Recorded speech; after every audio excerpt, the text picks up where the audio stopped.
event is actually supported by Singapore Data Science Consortium and also Data Science SG. And also, of course, supported by Prof. Hady also and his team. And so later there will be the technical speaker for this workshop. Now, probably let me just go through a few introduction, just a short introduction about Singapore Data Science Consortium. Why are we here today, and also why are we being set up? Singapore Data Science Consortium is actually supported by NRF, National Research Foundation. We were established last year, 2017. We are here to actually harness the power of data science within Singapore. The purpose of us being here is because we hope that we can strengthen research collaborative within Institute of Higher Learning, Research Center, Research Institute, and also industry. We hope that the industry can actually apply the best methodology and the best practices of data science within their own organizations. Singapore Data Science Consortium focus on 6 industries, ranging from SME to startup to MNC and also local large enterprise.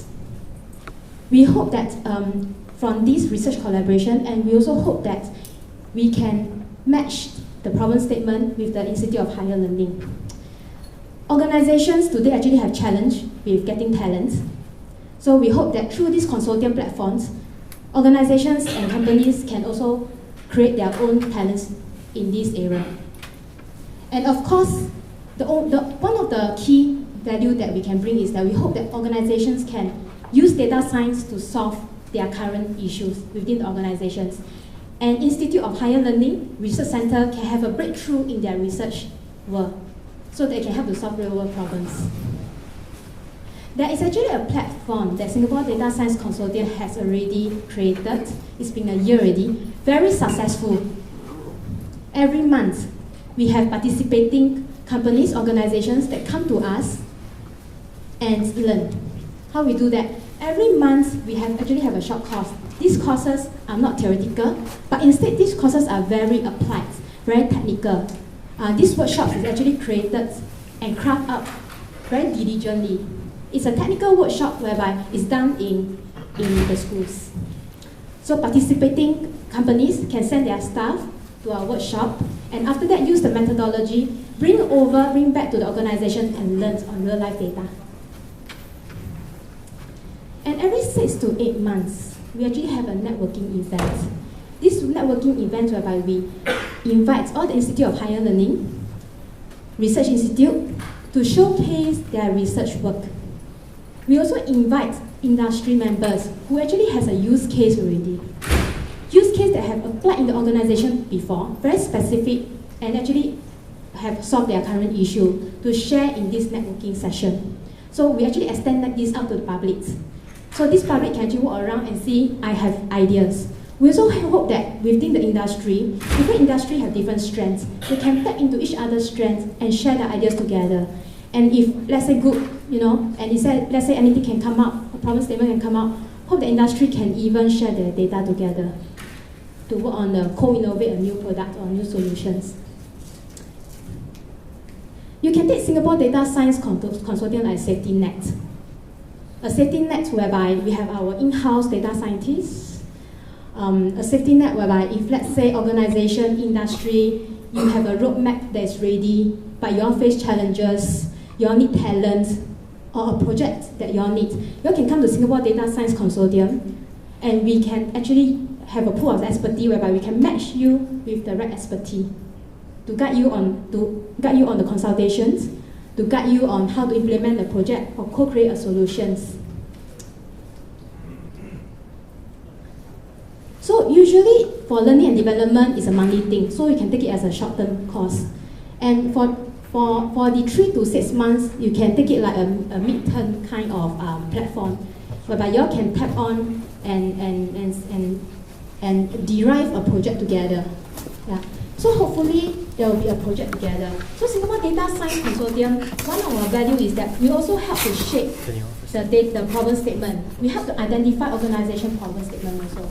This is very important. And a joint collaboration research will also derive From the joint collaboration research, if let's say it's derived, can come to Singapore Data Science Consortium, and there's actually a co-funding model for the organization.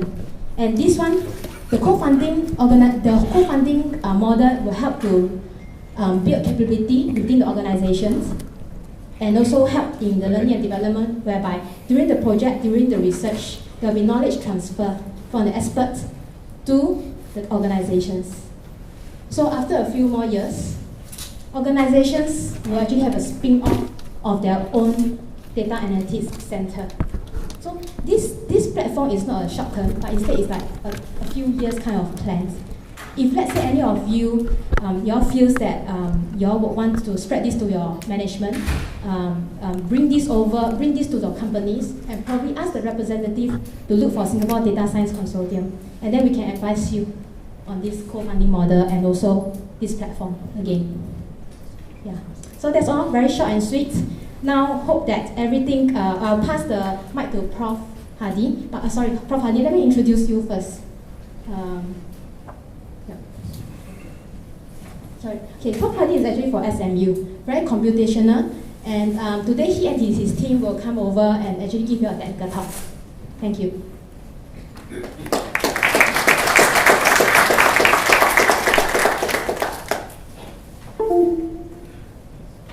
All right, good evening, everyone. Thank you so much for coming down to SMU. I know all of you are busy professionals.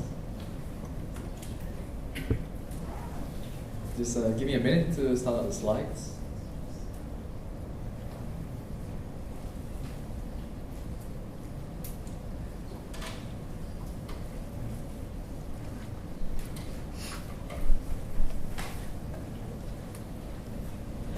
All right, so there are two screens here because I'm using a pointer. I think most of the time I might be pointing to the screen. But as much as possible, we try to pay attention to both sides because this is one thing that we learn from SMU. Whenever there are two screens, sometimes one side feels like we're not looking at you.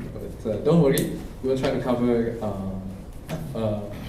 the room. Now, what I'm going to talk about today, as well as the other two talks that are going to follow, are essentially some of the research work that we are doing at SMU in terms of modeling user preferences. And in particular, what we are focusing on today is the idea of multi-modality.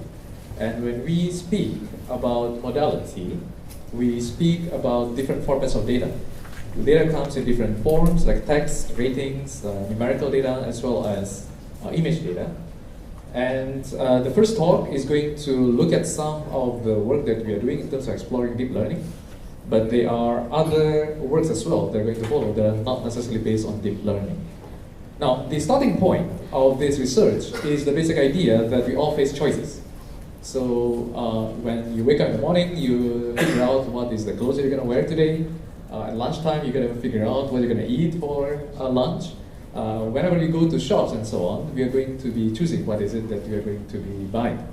Now, all of you make a choice to come today, so thank you for that. Now, but in the world today, there is essentially an explosion of choices. Because we, of course, want, if all the choices are good, why not just take every one of them? But the problem is, most of the time, as we go online, there are many types of services, as well as products, that we come face to face, and we need to choose one of them. But the number of choices are getting larger and larger. Now, recently, I was trying to find my shoes. I went to Amazon. There are 133,000 choices, right? Now, these are just shoes, right? So if I wanted to buy an iPhone, some time ago I bought an iPhone. Now, the iPhone itself is simple, right? Do you want 8, 8 Plus, or X, right? But if you're trying to buy a case, right? So in this case, there are 200,000 possible choices. How do you even make a choice given the range of possibilities? And we all want to make intelligent choices.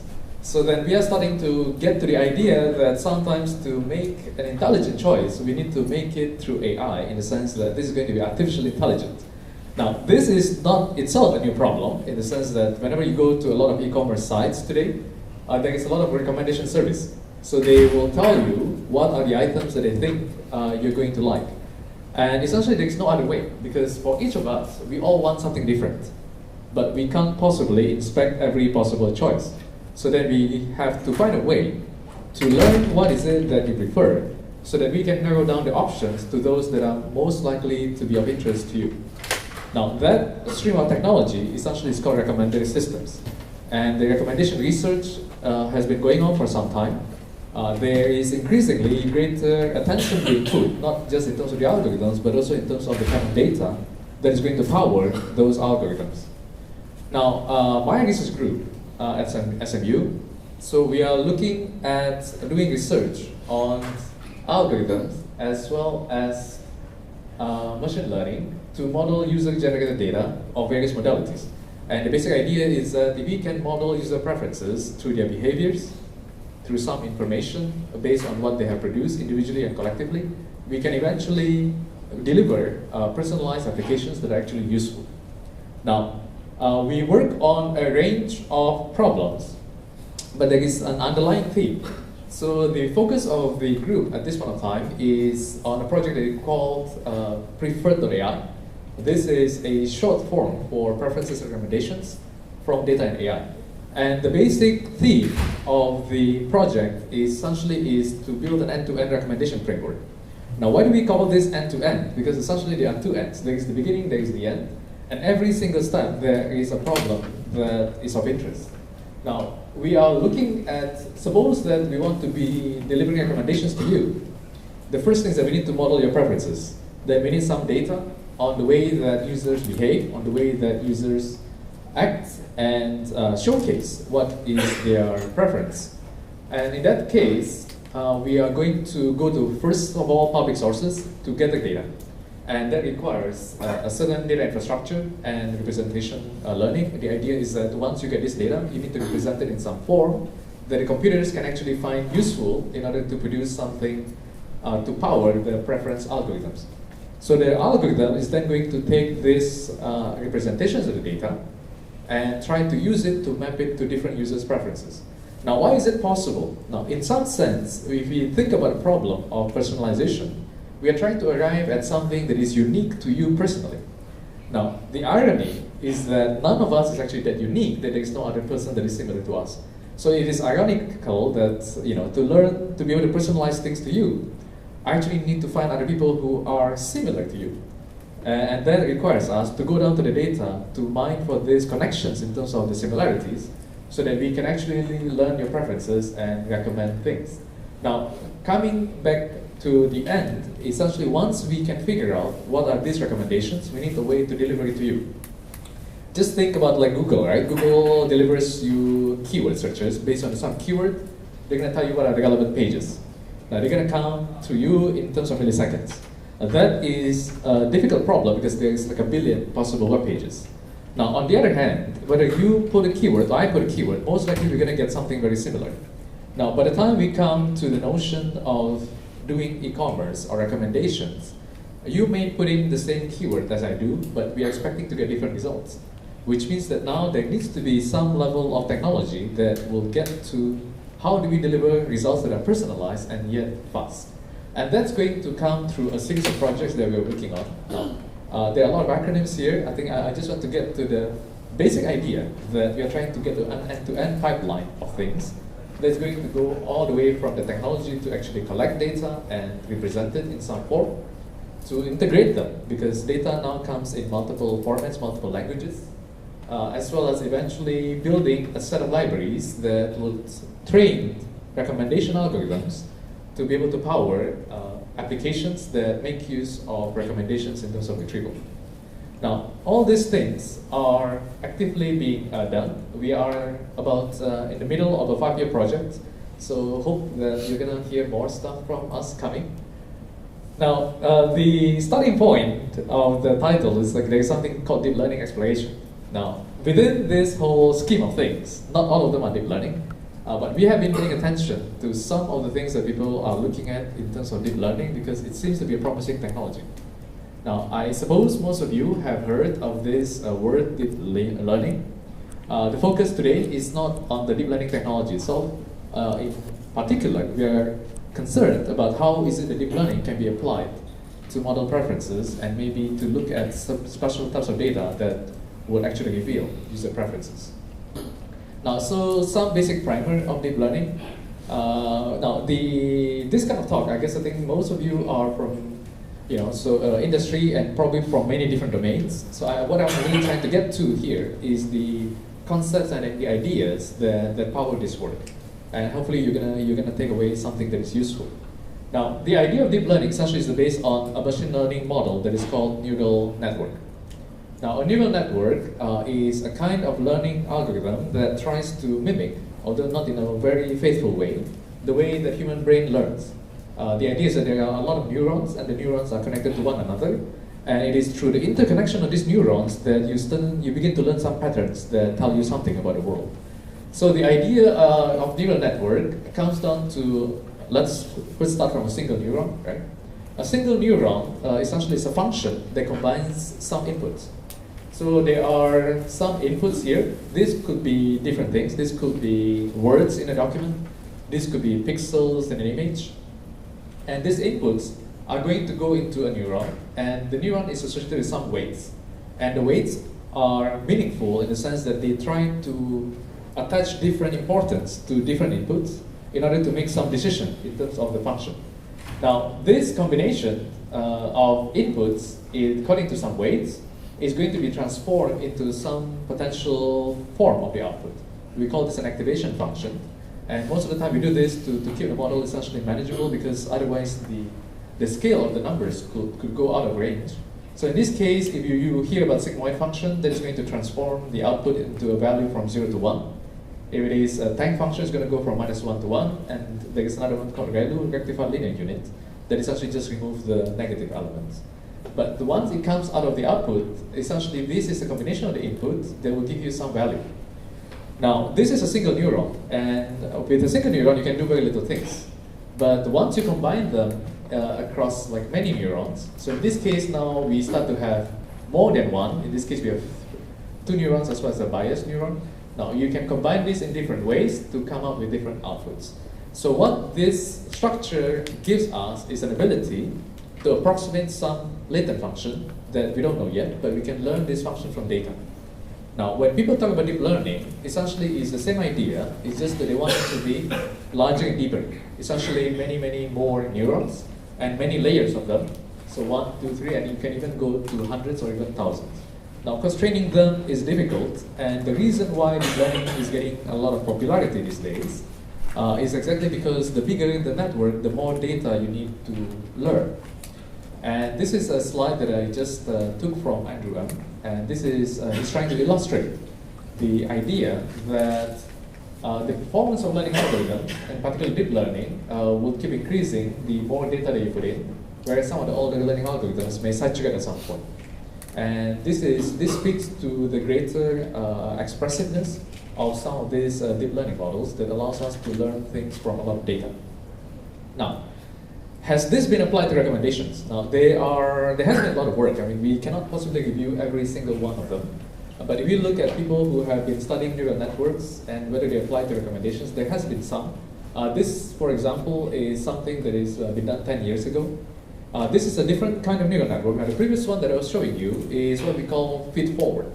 Feed-forward in the sense that they go in one direction, and essentially go from input all the way to the output, so that goes in that direction. Now, there is a different type of neural network that is called a restricted Boltzmann machines, and the idea is that this is a generative network. So what it means is that I give you an input. It's not that I want you to tell me what the output is. I give you the input. In this case, these are the physical units. These are the things that we are trying to model. It could be words, it could be images, and so on. And what I'm trying to learn is, can you then tell me whether there is some patterns that will be able to generate this input? So such that if I were to change the pattern slightly, I'm going to get more or less a similar input. So this is what we call a generative neural network. And this has been applied to do collaborative filtering, or essentially recommendation application. And this was done in the time when there was a Netflix competition. So this is the idea that Netflix, it was a popular movie streaming service. And in that particular problem, you have each column here is a product. And for each of these products, there could be 5 ratings, 1, 2, 3, 4, 5. And we just need to look at which rating it is. For example, in this case, the middle one is marked, so that means this is a rating of 3. Now, this is the observed data, and then we try to learn some patterns that will encode the data that we actually observe. Now, the basic idea simply then is that we look at the way that a lot of many users rate these items, and if there is a cluster of users that tend to rate similar items similarly, we will begin to learn these patterns. So that means that, for example, you may have a code like 110, this encodes certain people who like, let's say, action movies, and so on. Now, this was shown to be relatively competitive to something else that is called matrix factorization. So matrix factorization is a different kind of learning algorithm that essentially tries to express something in terms of linear matrix and then try to decompose it into simpler factors. This is a popular, one of the basic matrix factorization algorithms, which is called SVD. And at that point of time, there was a paper in 2007 that shows that performance is more or less comparable. But what we are trying to do here is to look at the cases where, if you look at the current performance of deep learning, a lot of it is actually being applied, not just on numerical data, a lot of it is actually being applied to represent data that actually has multiple forms.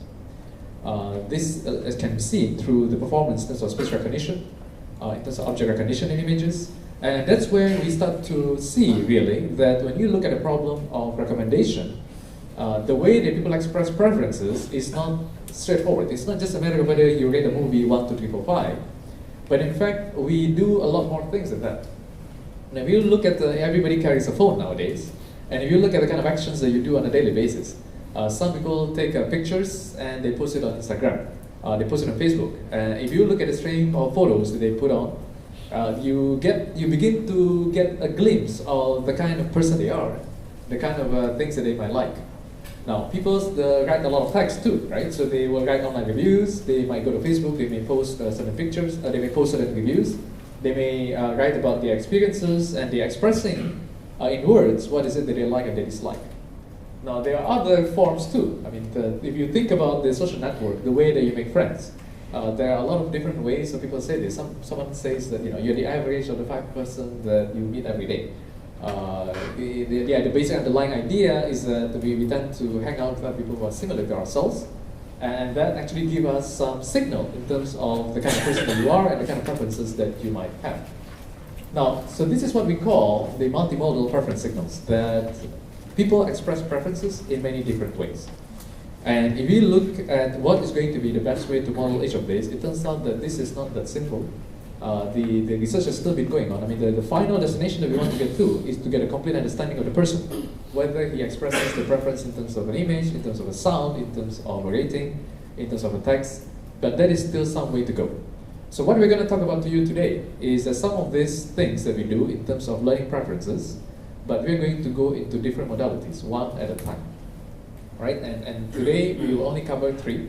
But don't worry, I'm not going to go into a lot of depth into each one of them. I think the basic idea is to give you an overview of what are the different expressions of these preferences and how is it that we can model them. There's 3 pieces. The first one is in terms of looking at social networks, and the second one is in terms of looking at images, and the third one, we're going to look at certain recurrent sequences. Now, going to the first one, now maybe at this point of time, I would like to point out something to you, which is that even when we are looking at different types of data, we are also looking at different types of methodologies, different types of techniques, because it turns out that different tools work for different jobs. And that is the current state of the art, and that's where we keep pushing it in the sense that we try to see whether or not some techniques are going to be able to generalize beyond a single modality to look at multiple modalities at the same time.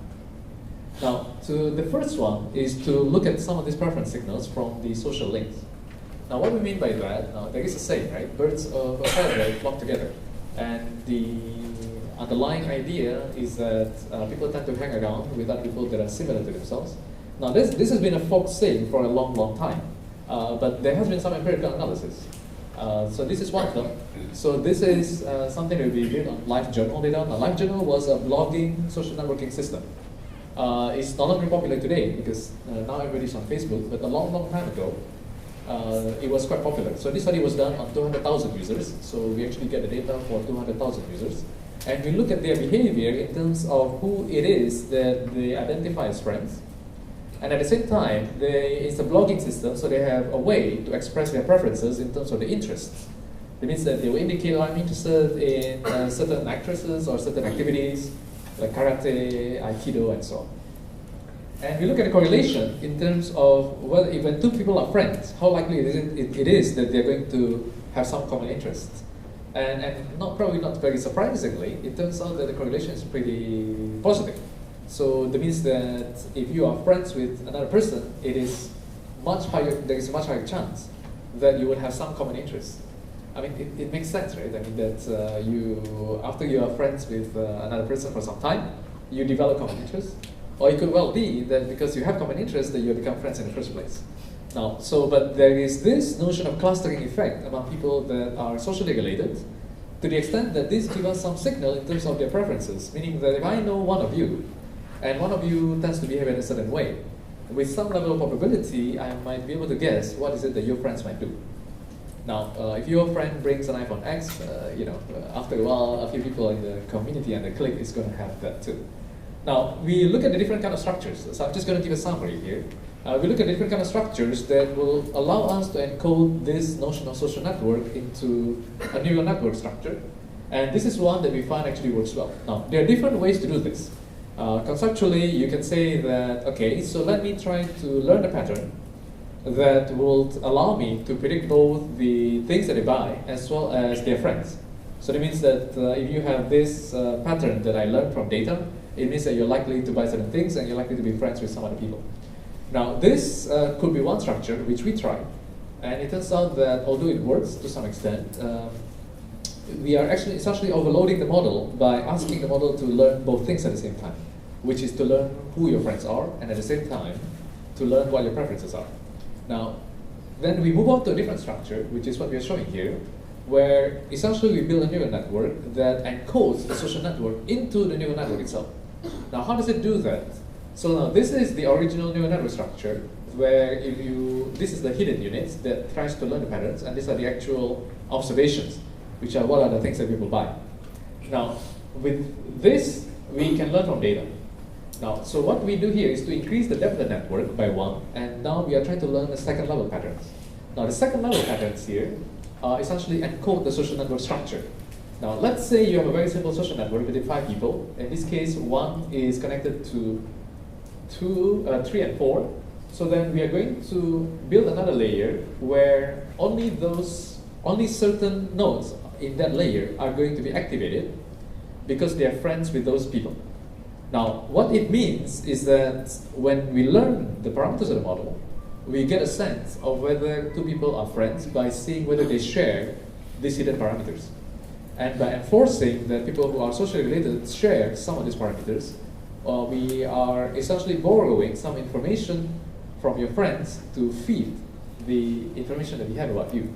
And that could help us to some extent to help increase the level of the predictability. And we tried this on some delicious data set. Now, there is one thing here that you probably get a sense of because we come from academia.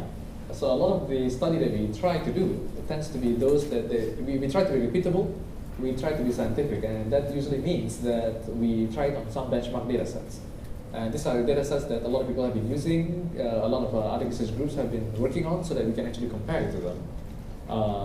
You guys at industry, you have a lot more interesting data, and I think that's always the kind of thing that we wish we could have.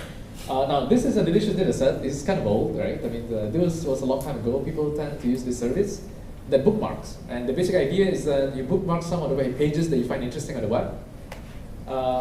It's kind of like sharing on Facebook, but at that point of time, you don't share directly because there is no underlying social network. What you do instead is that you can follow people. And when you follow people, and when they bookmark some pages, you get notified.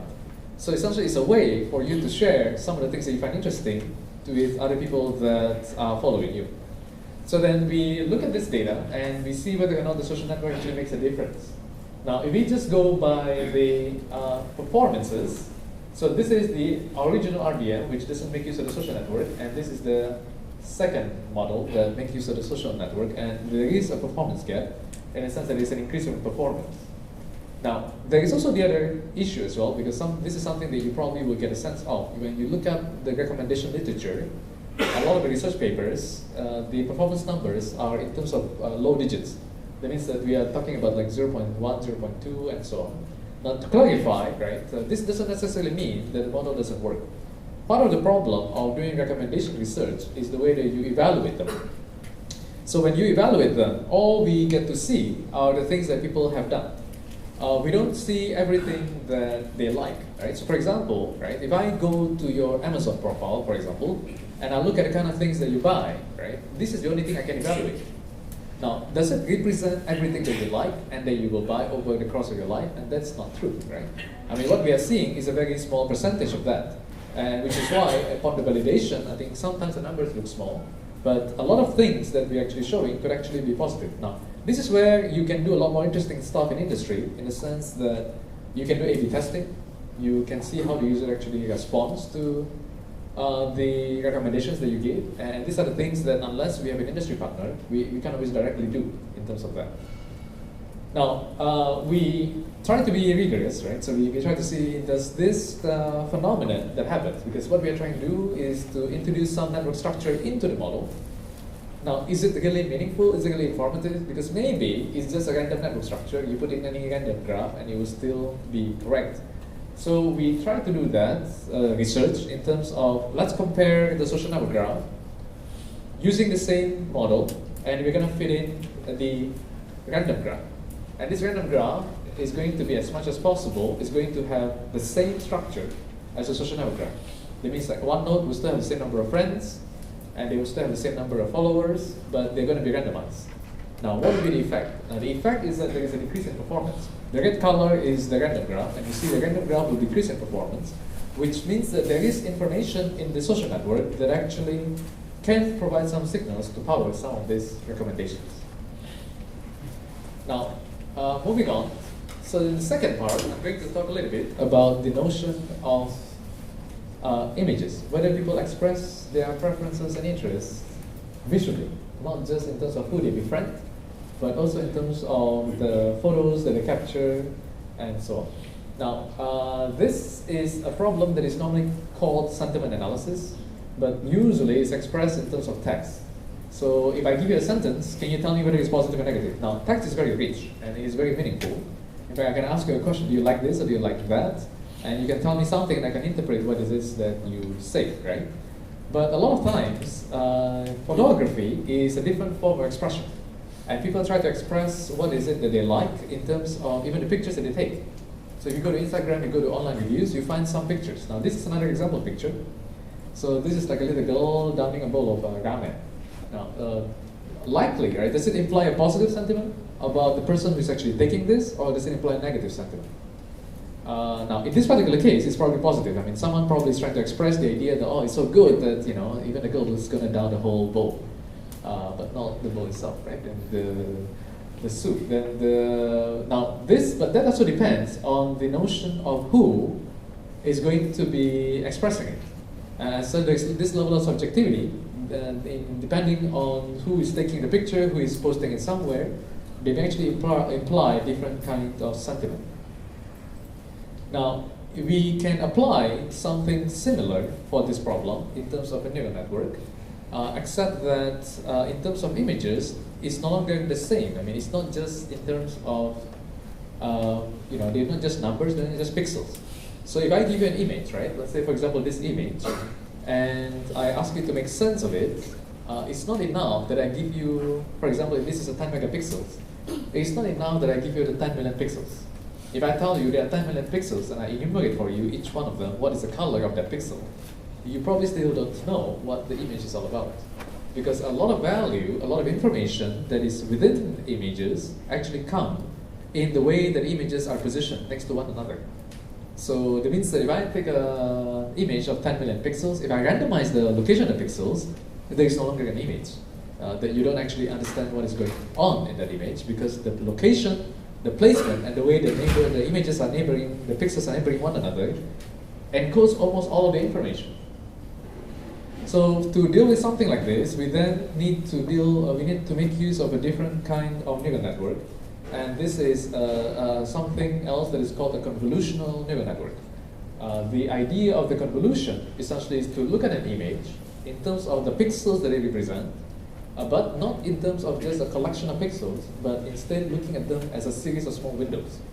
Because within each small window, you can make sense of a small object, you can make sense of a small shape, and that is going to allow you to put pieces together that would actually make a meaningful image. Now, we are going to go through some of the concepts that underline this particular methodology. So one is the notion of convolution, the other one is a concept of pooling. And finally, this part, when we say it's a fully connected network, essentially it's a regular neural network, just like the one that you see before. Now, why is this idea of convolution pooling so important in terms of dealing with images? So one is the idea that the notion of convolution is essentially trying to make sense of images, not one pixel at a time, but in terms of a window of pixels at a time. So this is just a toy example. So suppose that you have a 5 by 5 pixel image, which is a green color. Now you look at that image and you try to make sense of the whole of them. But in order to make sense of them, you need to look at the different pieces. Just like when we look at an image, right? If I take a picture of this room now, there are going to be different things in here. There's a table somewhere, there's a monitor somewhere, there are a lot of chairs, there are a lot of people. So all these things encode different regions of the image that when you put together, you can kind of get a sense, this is like a seminar currently going on. If you arrange them in a different way, you might then get a different kind of idea. So the idea of convolution is to look at an image one region at a time. And then we are going to instantiate something we call filters. And filters is a way for us to detect certain basic shapes in the image. So a filter could, for example, screen for the presence of lines. Or it could screen for the presence of some crosses. Or it could screen for the presence of a black dot.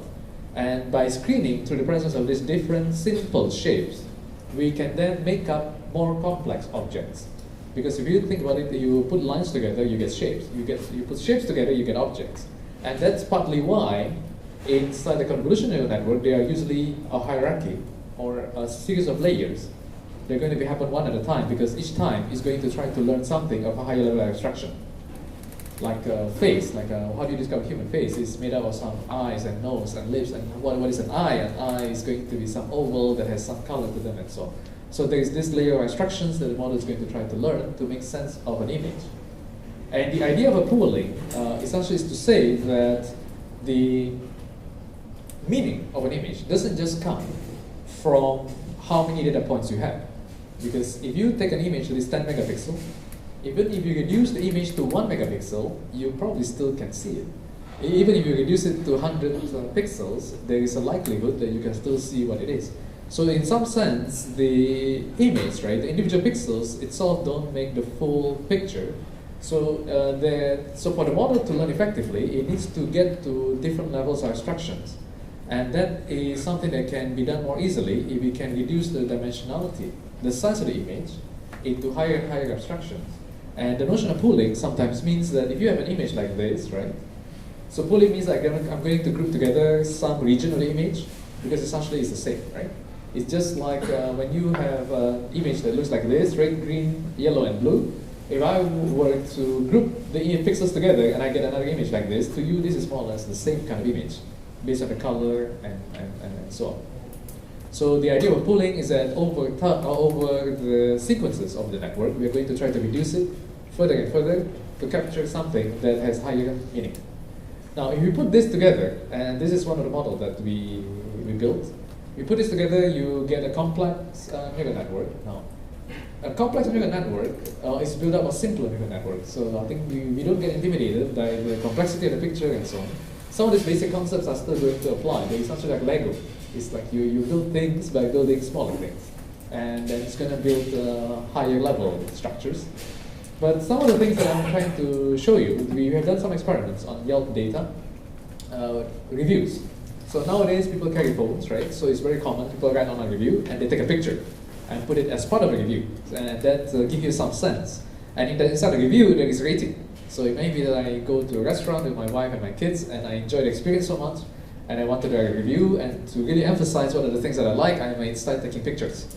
And that pictures now become an expression of the things that I find positive about the place. And that's what we are trying to do. We try to see if, supposing that we take all these pictures that we get from the reviews, can we predict what will be the sentiment that is being expressed by the online review? And we did this over a few cities in US, like 7 cities. We actually also have data for Singapore. But for this particular work, we did this for these US cities. And I'm just going to show you some examples, right? So what are the kind of things that people consider to be positive? So in this case, like smiling faces, so that tend to be positive, right? People celebrate something, and they want to express how happy they are. The good views, so that tends to be like high-end restaurants. You go there, most likely you celebrate something special with someone, and that's going to be positive. Now, what kind of things do people find negative? All right, so not surprising, right? I mean, if someone has to show a picture of the bill in the review, probably there is something he doesn't like there. Or some other kind of shapes where you see white surfaces and then with some black dots. Most of the time, it doesn't mean something pleasant. Now, but the point is this: these are the kind of things that are kind of common sense, regular, and so on. But the point of the idea of preferences is exactly the point that is subjective. That the same picture to different people mean different things. And so we look at the kind of cases. For example, we identify some cases where there are positive images, right? So for example, positive and negative, right? So we look at a series of images. Now, this is, in terms of image, right? The computer doesn't understand anything. I mean, you train a neural network, it tries to detect shapes, and it tells you, oh, these are some interesting things going on here. So you see a lot of faces, in this case, like group pictures, they tend to be positive. But it turns out that in some places, this kind of images with a lot of pictures, with a lot of faces, tend to code for something negative. Now, what are they? So it turns out that in some places, it actually codes for something else, like long lines. Or people who tend to, whenever there's a long line, there's going to be relatively negative sentiment. Now, the point here is that these are different restaurants that has a different way of expressing preferences, because the same kind of image doesn't apply the same way to them. A lot of people take pictures of faces in these restaurants, but they try to complain about a queue, they try to complain about something else, not necessarily about having happy occasions. Which means that there is some level of subjectivity that we need to build into the model. And here is the part where we look at a neural network model and we begin to see whether there are some components to them that can be customized either to orientate towards specific places or items, or to orientate towards specific users. And the key idea here is that when we do that, when we try to find subpopulation within the data that actually has a different subjectivity that's from other populations, then we can customize the model while keeping most of it similar, but customizing some part of it to specialize, to deliver better recommendations or predictions for some of these restaurants. All right, so by the way, just a plug. Right, so this Saturday, we're going to do a tutorial on image classification. And in case you're interested, just drop us an email and we see whether we still have some spaces. Now, I'm just going to go through the last one quickly. And this is the basic idea of doing sequences. Now, what is this idea? This is actually the problem of where people expressing preferences in terms of historical actions and behaviors that follow a certain pathway.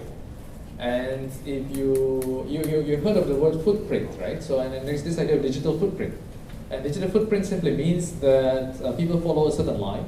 So if you look at the series of things that they click on the website, the series of pages that they read, when they are on Foursquare, the series of places they visit, in some sense, there is a certain kind of route, there is a certain kind of itinerary, there is a certain level of dependency between what they did before and what they're going to do next. And this gets us into a sense that there is this level of preference signal that comes from these kind of sequences. And so this is useful for a lot of cases where you're trying to make a prediction in terms of what is going to be the next point in the pathway. So if you are providing a service like Amazon, you might be thinking, what is the product that the customer is going to buy next? If you're running a service like Spotify, you might be thinking, okay, so the user has been listening to this kind of music for a while, what is it that he wants to listen to next? And for Foursquare, can we recommend something that is going to be within the route or the pathway of the person in such a way that it follows through their historical activities? And to deal with something like this, then we need to model this using a different kind of framework that we call a recurrent neural network. And the basic idea here is that, remember that we start from the idea of a simple neural network where it's essentially just a lot of input. Now, we come to the notion that when you go to images, that you need to bear in mind that the pixels, neighboring pixels, have meaning. And by the time we come to recurrent neural network, we go back to the idea that what is going to be important for the next one depends on the previous thing in the sequence. Now, when is it useful? It's useful for a lot of data that displays this kind of sequentiality. So if you think about saying a sentence, right? English sentences, they tend to follow a certain structure, like a certain level of sequence. Now, if I were to say one sentence, but I scramble the ordering, then you suddenly wouldn't understand what is it that I'm saying. So that level of sequentiality can best be modeled by a neural network structure that understands that some things come after something else. And so this is the basic idea. The weights are essentially just the weights of the neural network. And the key thing here is that there is a notion of the hidden units, which are the states. And these states are always informed by what comes before this. And essentially this allows the model to maintain some kind of memory. It maintains some kind of memory of what has gone on in the past so that it can make use of that memory to complete something in the future. And that's essentially the key concept that this kind of neural network structure will run. And the most common one that people have been using a lot in terms of doing this is something called that is LSTM, or long short-term memory. So I'm not going to cover that in this talk, but what we are going to talk about is the basic idea that there is this sense that when you talk about the way that people express their preferences in terms of sequences, frequently, we are not just talking about a single sequence. Frequently, we talk about multiple sequences, each coding for something different, and yet something that reflects some underlying preference. Let me give you an example. So you go to an online site, right? So what are the things that you do there? I mean, one of the things, sometimes you're just browsing. So when you're just browsing, you're essentially exploring one page to the next. You look at this product, or what is some other related products, or does it have, do they have it in this color? Do they not have it in this color? Now, this kind of things essentially has a certain kind of behavior, which is the browsing kind of behavior. Now, sometimes you buy things. So when you buy things, then it's a different kind of sequence. It's a sequence of decisions. Sequence of decisions is different from sequence of browsing. I mean, browsing is you're just considering things. When you're buying things, you're making decisions in terms of among all these different choices, what is it that you're going to buy? Of course, there are other things as well. Sometimes you just want to put this to your wish list. Sometimes it's a matter of which queries that you post into the website. And the basic idea here is to look beyond a single sequence and to see whether or not we can learn across sequences. And so for instance, for example, there's something that we call a target sequence and a spot sequence. And the basic idea of a target sequence is the sequence that you're trying to do prediction on. So it could be that you've been buying these things for a while now, I'm going to predict the next thing that you're going to buy. Now in order to do that, I might need to be able to benefit from some of the other sequences that you are showing. And this could be, what are the things that you've been clicking so far? Because maybe the clicks that you have is going to tell me the evolution of your preferences over time, and that is going to inform how this is going to translate into actually purchasing decisions. So by marrying these two sequences together, what we hope to do is to do better predictions at the level of the target sequence. Now, this is expressed in terms of several models. Now, there is a term that is called the Siamese network, and this is essentially a specific form of recurrent neural networks where essentially you have two different sequences that you model using exactly the same parameters. We tried this model. This is commonly used for problems like machine translation, question answering, paraphrasing, where we try to map two sequences essentially to exactly the same point. Then we have something called fraternal networks, and these are essentially like twins, but they are not Siamese. I mean, they don't share all their genes. Instead, they share some genes, but they don't share other genes. And that's where we try to maintain different sequences that in the end we're going to combine at the end. And then there is a final structure that we call discordant, because these are like twins where one has a different size than the other one. And the idea is that if you're going to model multiple sequences, you need to bear in mind not just where they come from, but also what level of dependency you're trying to model. Is it long term, is it short term? And you could decide to do long term for one and short term for another one. To cut a long story short, right? I mean, we tried this on several different sequence data sets, like Alibaba is a mobile purchasing platform, movie lens, like a movie rating. It turns out that when we benefit from two sequences, we can do better prediction than just a single sequence. And this essentially kind of underlines the benefit of being able to borrow from multiple modalities. Now, these are two different sources of the same modality. Eventually, what we are really looking at is whether we can go on beyond this and try to model different formats. What's L? I'm sorry? What's L? Oh, L essentially is the size of the model. That means like how many, the dimension of the layers. Yes. Okay, so I'm going to close here because I think, before I do that, I am going to tell you some of the key takeaways of this talk. I mean, it's been a long talk, but there's some things that I would like you to take away. I mean, the first is the idea that there are different ways to express preferences. And this is what we call modalities. Some people express preferences in terms of text, in terms of images, in terms of sequences, in terms of their social networks. And we try to get every bit of signal of your preference from wherever we can get it. And I think that is one key takeaway. The second thing is that it turns out that so far, we need to choose the right tool for the job because it turns out that there is no single universal model that can take care of all these different modalities all at once. So it turns out that in the end, if you're trying to do one thing, we need to, for example, images, we need to resort to one model. If we're trying to do another thing, we may need to resort to a different model. This is still an ongoing problem. I think this is something that we're still actively looking at. I mean, hopefully, eventually, there's going to be some way of integrating some of these modalities together. And that's going to bring us to some level of a richer sense of preference. Yeah. So if you're interested to follow through in terms of our activities, you can go to our group website, prefer.ai, and this is where we keep track of our activities. All right, thank you.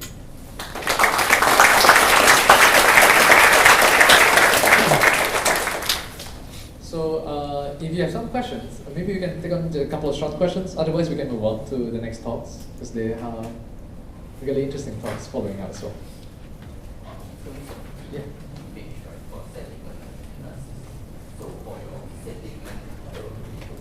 Right. How? I see. Yeah. So in that case, we are relying on online reviews. And inside online reviews, there are ratings.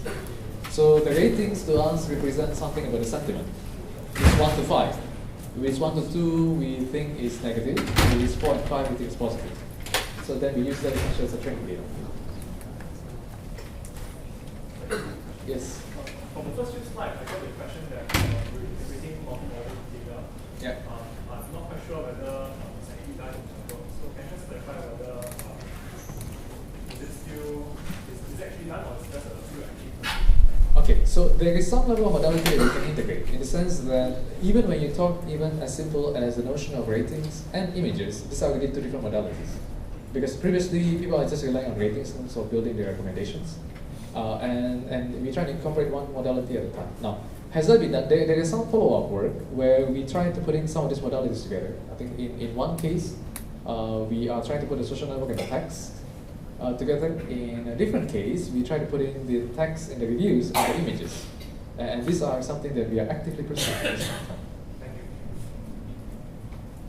All right, I think I would like to move on. So now there are two other talks that are going to follow. I'm going to introduce the next talk. Right. Now, the next talk is by Maksim.